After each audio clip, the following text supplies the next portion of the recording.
What if the 5 people who shaped Al Pacino the most weren't the ones who gave him fame, awards, or blockbuster success, but the ones who changed something inside him forever?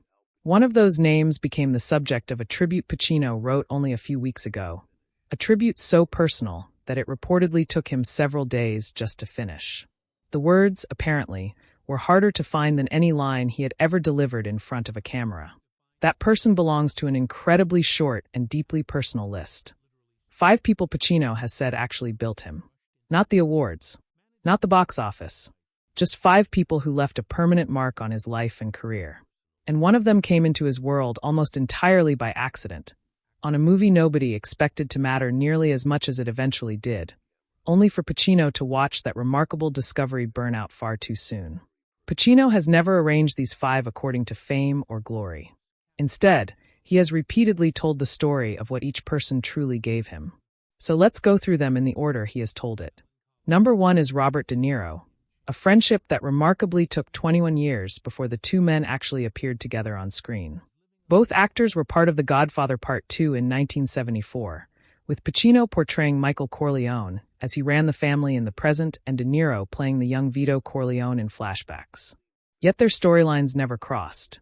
For 2 decades, audiences could only assume that the 2 legendary actors had missed one another because of a simple technicality in the film's timeline.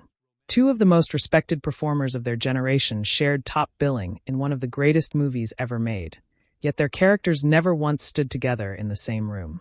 De Niro had actually read for the first Godfather film as well, before Pacino was ultimately cast, although the role De Niro was considered for did not work out for him at the time.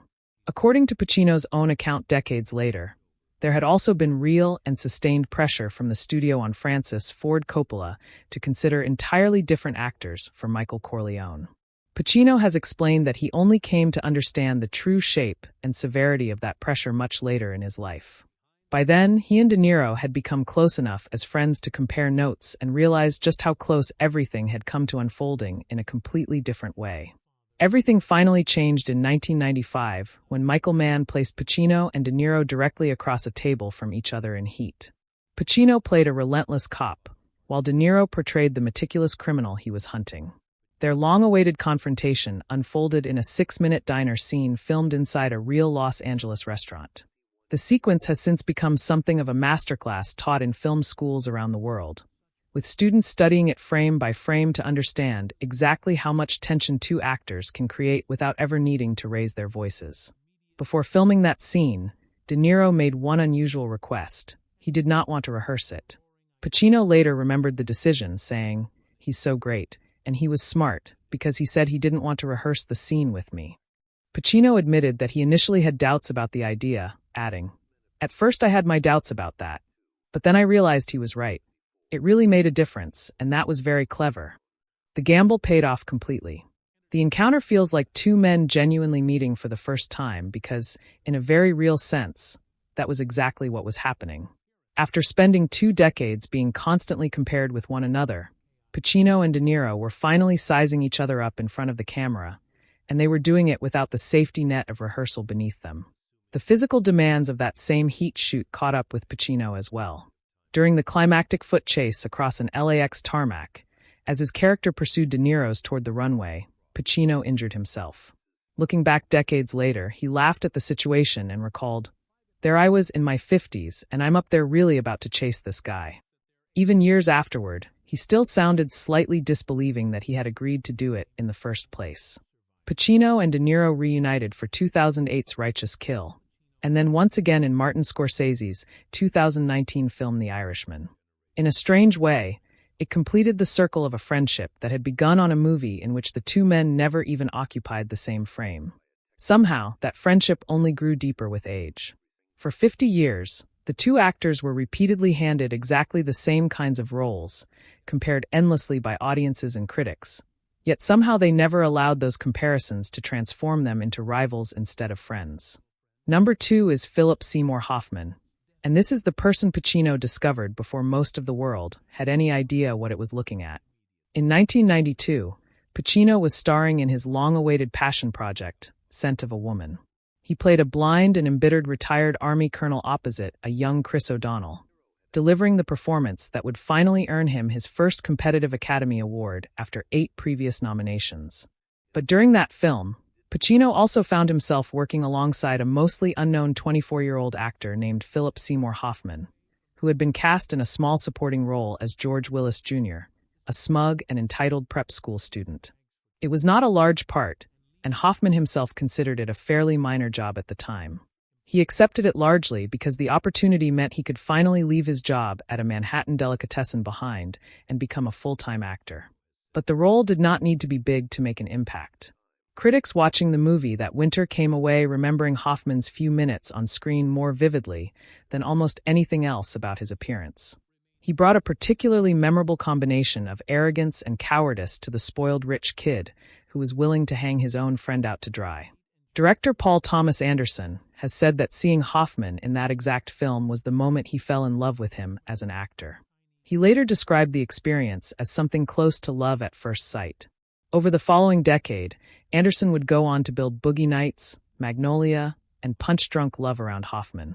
Hoffman himself would later describe Scent of a Woman as his true breakthrough role, the movie that finally allowed him to leave the deli counter behind permanently and never look back.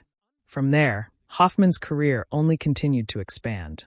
In 2005, he won the Academy Award for Best Actor for portraying Truman Capote, following 4.5 brutal months of studying the writer's voice and mannerisms with such intensity that Hoffman later admitted the process had not been good for his mental health.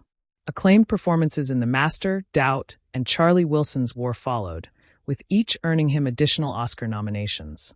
At the same time, Hoffman maintained a parallel life devoted almost completely to New York theater.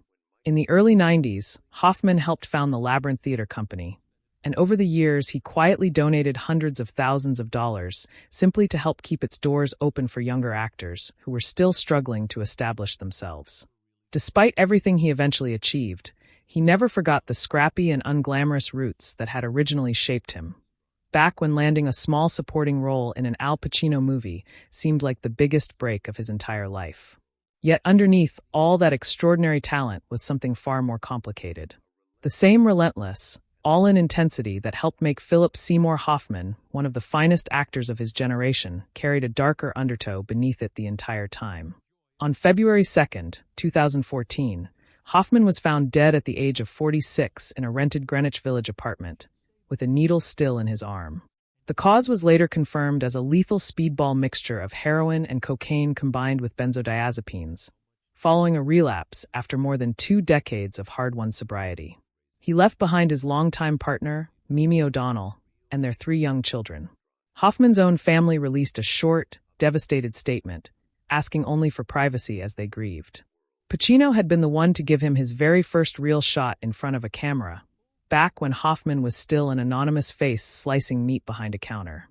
Over the next 22 years, Pacino also got to watch exactly how far that single opportunity could carry a genuinely rare talent, right up until it couldn't carry him any further. Number 3 is Michelle Pfeiffer, whose audition went sideways in the most literal way possible. When Brian De Palma was casting 1983's Scarface, Pfeiffer was only 23 and fresh off the notoriously maligned Grease 2. She auditioned for the role of Elvira Hancock again and again over the course of 2 exhausting months and, by her own account, became progressively worse with every single attempt, undone by nerves and the growing certainty that she simply didn't belong in a room with a talent like Pacino's. Her first reading, performed for De Palma and the casting director alone, had actually gone brilliantly. Everything that came after it unraveled. "I just didn't have a lot of experience under my belt," she admitted decades later. "I was terrified. I didn't feel worthy. I didn't feel like I had the chops." Pacino wasn't sold either.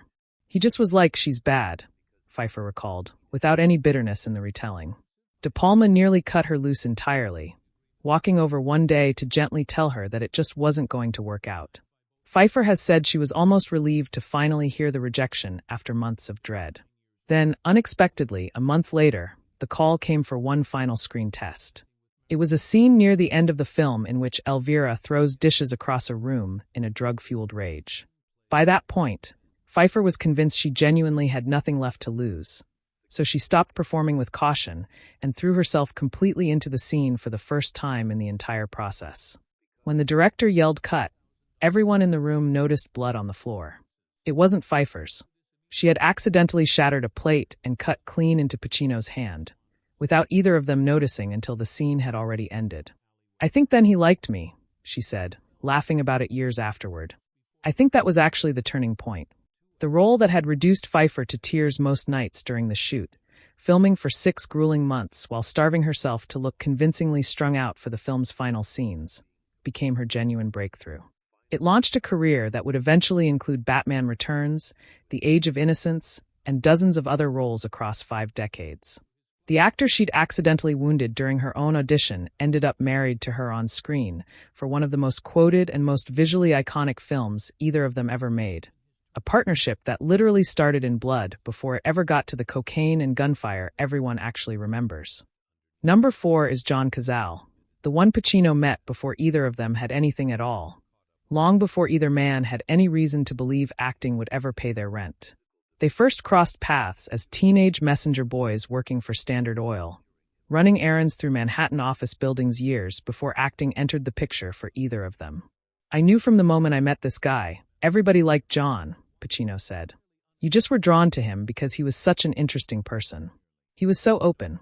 They lost touch for years, drifting into their own separate scrapes at survival, until Pacino, cast in an off-Broadway production of The Indian, Wants the Bronx Up in Provincetown around 1965, walked into a shared house full of actors crammed into little rooms and attics, and heard someone mention that they'd finally found their Indian for the play.